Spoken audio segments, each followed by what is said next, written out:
Cidades de Santa Catarina e Paraná foram atingidas por tornados na última sexta-feira à noite. A cidade mais atingida foi Rio Bonito do Iguaçu, onde ao menos 6 pessoas morreram e outras 835 precisaram de atendimento hospitalar, sendo que 90% das edificações foram destruídas. Em Santa Catarina, uma das cidades mais atingidas foi Xanxerê. O município decretou situação de emergência em razão dos estragos ocasionados pelo tornado ou pelos tornados. Os bairros mais atingidos foram Esportes, Colato, Centro, São Jorge, Frederico Ferronato, Bortolom e Vila Sésamo. Nós estamos conectados com o meteorologista da Ipagre-Cira, Marcelo Martins. Deixa eu virar para cá e chegar junto na tela. Boa tarde, Marcelo. Seja bem-vindo ao Ver Mais. Olha, obrigado, boa tarde, Gi, boa tarde a todos de casa, tudo bem? Para explicar, por exemplo, a primeira pergunta, o que é um tornado? É uma nuvem comum de tempestade que provoca raio, chuva forte, muitas das vezes com granizo e, por vezes, ele gera supercélulas que têm um funil que, se ao tocar ao solo, ele é considerado como um tornado ou tromba d'água. A tromba d'água seria sobre uma superfície líquida, como açudes, mar, lagos, lagunas, né? E sobre a superfície seria um tornado, que ele é normalmente bem destrutivo, relativamente comum em todo o mundo e não é diferente aqui no Brasil. Sim. Acontece muito na Amazônia e principalmente aqui no sul do país, em especial o oeste do sul do Brasil, principalmente o oeste catarinense, onde tem os maiores registros de tornados do mundo, né? Vale ressaltar que é a segunda local onde mais ocorre isso. E o porquê que todo mundo pergunta, né? Sim. Porque tudo que é quente e úmido vem da Amazônia em direção ao sul do país e tudo que é frio vem dos polos nessa direção. Acaba se encontrando nessa região, que é uma região em que tem essa junção de quente, frio e umidade, é uma área bem tempestuosa, então é sujeita a sempre ter tornados. Qual é a época do ano que mais acontece o fenômeno? Ao longo de todo o ano, mas ele sempre é mais propício nas estações do ano que são mais tempestuosas, como o verão e a primavera. A primavera. Então, tem na primavera um registro significativo de tornados ao longo do ano. Ô Marcelo, a frequência aqui em Santa Catarina, qual é? Olha, é bem significativa. A gente tem ali 1, 2, 3, às vezes 4 registros do ano. Tem ano que é um pouco mais, tem ano que é um pouco menos, né? E com o monitoramento de radar que o Estado tem, a gente consegue visualizar isso muito de forma significativa. O tornado ele tem escala que vai de 0 a 5. E os mais comuns são F0 e F5, ventos aí que geralmente em torno de 80 a 100, 120 km por hora, né? Nós tivemos uma condição, por exemplo, na região de Xanxerê, muito próximo ou caracterizando-se ali um F3.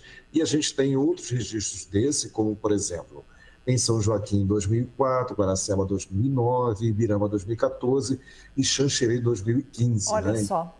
E tem alguns municípios, como o Xanxerê, por exemplo, que são o que mais tem ocorrência registrado de tornados desde o aventamento que a gente começou a fazer lá no ano de 95. Nossa, que interessante. Interessante, né? Porque a gente destaca aqui Xanxerê também na nossa programação, né? Nós estávamos falando, você está falando da escala Fujita, né? De 0 a 5. Eu queria saber como é que foi detectado aqui a escala 3, como é que vocês conseguem comprovar que um tornado está dentro dessa escala? Olha, são duas formas basicamente, né? Uma que você pode visualizar, ter vídeos, né? E ver a veracidade desse vídeo, se não é um vídeo antigo ou de outra região do mundo.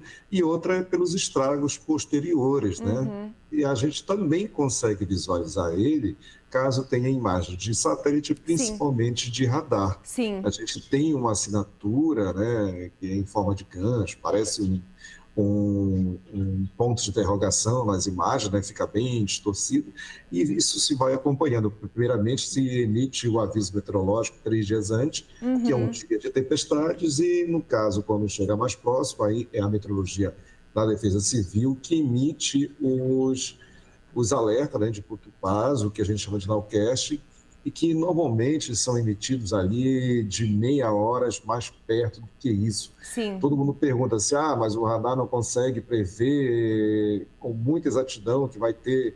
Consegue sim, só que a gente tem ali um período curto de tempo, de 20 minutos para baixo, ou seja, 5, 10, 15 minutos antes dele ocorrer, a gente emite. Mas você pode me perguntar, mas não é muito antes, não é muito cedo, mas se você sabe como é a sexta-feira, passaram-se a semana todinha só se falando que ia ter um ciclone Sim. forte, tempestuoso, então você já está preparado para aquilo, né? Com certeza. Como? E assim, o que a gente vê nos filmes, né, eu sei que não é parâmetro, mas eles se baseiam, principalmente a gente vê nos Estados Unidos, esse alerta que eles conseguem emitir é com pouquinho tempo de antecedência. Quer dizer, por isso que o Marcelo... Igual, viu, Gê? Sim, e o Marcelo estava explicando aqui, por isso que é tão difícil. Mas eu tenho uma imagem ali, eu queria entender, por exemplo, essas imagens são de Xanxerê, né? A gente tem algumas imagens de Xanxerê, temos de Rio Bonito também. 90% da cidade chama muita atenção aí, Rio Bonito. Mas eu queria que botasse também o mapa, Júnior, porque olha ali, ó, tá vendo? Ó, Xanxerê, Rio Bonito, nós estamos quase numa linha reta, claro que não é, mas subindo o Brasil ali, né? Na vertical. Esses tornados que eles realmente partiram de Xanxerê, foram para cima. Existe esse estudo também? Como é que é? Sim, olha, Gi, o raciocínio é correto mesmo, né? Como a gente tinha uma frente quente que depois se tornou uma frente fria e deu origem ao ciclone tropical, ele foi numa crescente, numa subida de linha de estabilidade de Santa Catarina em direção ao Paraná. Então, a condição que passou aqui, passou lá. Por que no meio do caminho não teve inúmeros tornados? Depende da geografia da região, né? Do relevo. Você tem uma parte que favorece que aquele fenômeno aconteça, então é isso que aconteceu.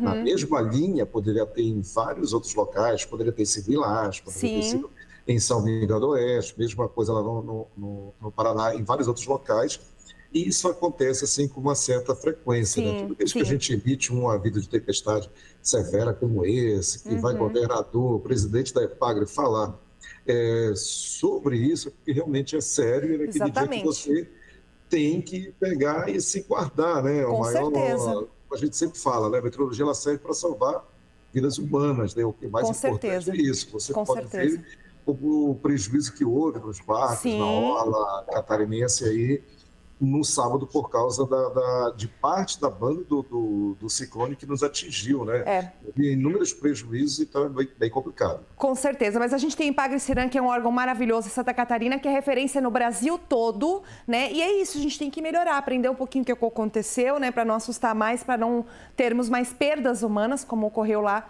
né? No caso do Paraná, a gente vê Xanxerê um pouquinho menos. Marcelo, obrigada, querido. Volte sempre que houver mais, tá?